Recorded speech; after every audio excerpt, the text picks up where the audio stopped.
ঠাকুরগাঁয়ের প্রত্যন্ত গ্রামে মাটির কুড়ে ঘরে বেড়ে ওঠা স্বপ্না কোয়াতি সাগরিকা অন্যান্যদের মতোই নারী ফুটবলে আলো ছড়িয়েছেন। সেই আলো বাংলাদেশের গণ্ডি পেরিয়ে আলোকিত করেছে সারা বিশ্ব। ফুটবল ক্যারিয়ারে অনেক কঠিন পথ পাড়ি দিতে হয়েছে স্বপ্নাদের। অতি দরিদ্র ঘরে বেড়ে ওঠা এই মেয়েরা আপন মহিমায় রাঙিয়ে চলেছেন নিজেকে। প্রতিনিয়ত সংগ্রাম করে উঠে আসা এই বাংলাদেশের নারী ফুটবলে বড় বিজ্ঞাপন। 2022 সালে প্রথমবারের মতো সাফ নারী চ্যাম্পিয়নশিপের শিরোপা জিতে ইতিহাস গড়েছিলেন বাংলার মেয়েরা।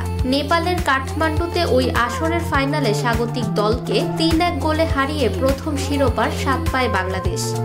একই ভেন্যুতে সদ্য সমাপ্ত নারী সাফের সপ্তম আসরের ফাইনালে প্রতিপক্ষ ছিল সেই নেপাল। হিমালয় কন্যাদের 2-1 ব্যবধানে হারিয়ে টানা দ্বিতীয় শিরোপা জয় করে নতুন ইতিহাস গড়েছে লাল সবুজের মেয়েরা। সেই দলের গর্বিত সদস্য স্বপ্না বেড়ে ওঠা রানীশঙ্কৈল উপজেলার অজপাড়া গায়ে।